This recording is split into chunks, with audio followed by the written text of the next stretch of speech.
The Checkpoint is presented by GM Pharma, the first international multinational pharmaceutical company in Georgia. GM Pharma, to serve those who need it most.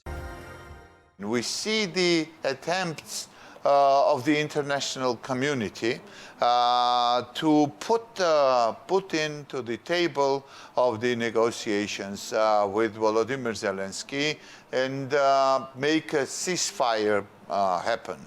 But we see this Putin's attempts to drag out the process, to play with the major players with regard to the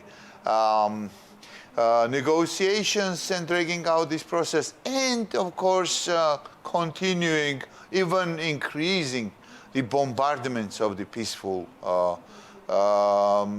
civilians and the population of Ukraine. You've been there many times. You have visited just recently, 5 weeks ago. How it is considered in Ukraine? Is there an expectation that Putin will be put at the negotiations table first? And I want to hear from you, is Putin really willing to end this war and stop killing the people? First of all, I mean, there is a common assessment among the Western leaders, and by Western leaders, I mean mostly European leaders, plus our Japanese, Canadian, South Korean, France, that there is absolutely no appetite whatsoever for Putin for any kind of peace. I mean, the clear intention of Putin is just to put Ukraine under its grip, to continue to either kill the Ukrainian people or to subdue them or to enslave them. I mean, that's a clear intention of Putin. So I think that when I hear some people and some leaders talking about, well, peace negotiation, about peace talks, about peace deal with Russia, it is no. I think that's just impossible, and that's just fool's game, in my view, because there is absolutely no willingness for the Russian regime to end the war. When it comes to the ceasefire, it's a little bit different, however, because I think ceasefire, there could be a kind of ceasefire, which doesn't mean peace. Let's be very clear for that. Absolutely. But we have to take care that this ceasefire and the conditions of which it is settled doesn't increase, I mean, the Russian capabilities. Just take an example. If the ceasefire say, okay, we stop doing anything, you know, let's say in the Black Sea, for instance, then you may have, you know, the Russian ships coming back to the Black Sea, from which they were excluded by the Ukrainians.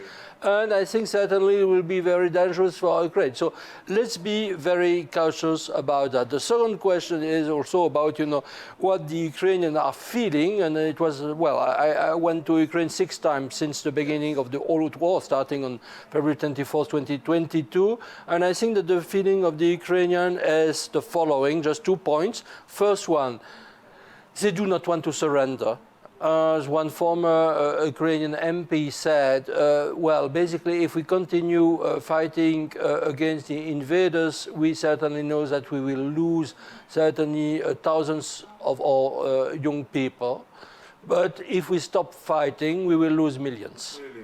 And I think that's basically the common sense in Russia. So there was an opinion poll recently.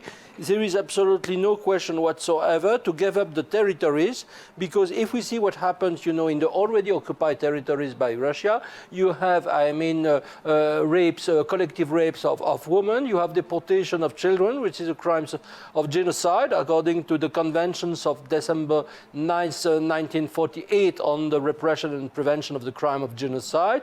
You have torture chambers quite everywhere, or you have forced disappearances and summary execution. So they do not want to give up the territories, and they know also that they have started, the Russians, you know, in the captured territory, already the enrollment of the young Ukrainians in order for them to fight alongside them, you know, in the Russian army, and to die, to be cannon fodder.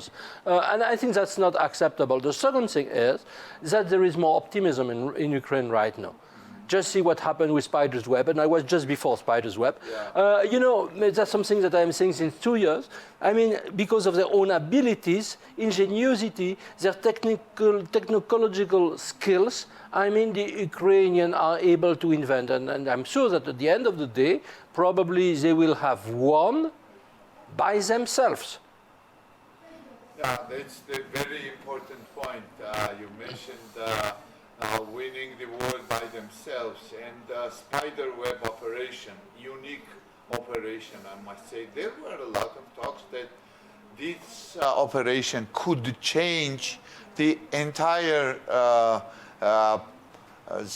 continuation and the process, you know, and the war itself, the type of the war and the war strategies. This is such a big news for the war strategies that Europeans and others would think a lot, would have to rewrite their strategies under these technologies. Do you think that Ukraine has also some other cards in their hands, you know, not to surrender, not to give up, and to protect and defend their positions in relationship with Russia? Yes, I think that basically Ukraine has the card, you know, and Yes. my statement is a little bit different from Trump's. Yes.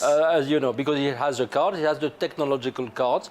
I know, you know, that Ukraine is also developing, you know, long-range missiles, Yes. which is fairly new. They were already very skillful in targeting, you know, the ammunitions depot and, of course, oil refineries, you know, in the depths of the Russian territory. And look at the statistic. I'm not saying that the conditions of fighting for the Ukrainians are easy. No, on the contrary, that's very, very difficult. That's very harsh. And I mean, you know, had reportage coming from the front line, from people, from medics as well. I mean, the conditions are absolutely horrible. But they are resisting. You know, certainly, you know, there are some advances of the Russian troop, and the Russian troop advanced since the beginning of the year of 245 kilometers, but on the territory of more than 500,000 square kilometers, which is basically not enough. There are pressures. We already know, unfortunately, that Ukrainian forces are not able by themselves to immediately reconquer the lost territories, because I cannot lie on that as well, unfortunately, but they are resisting.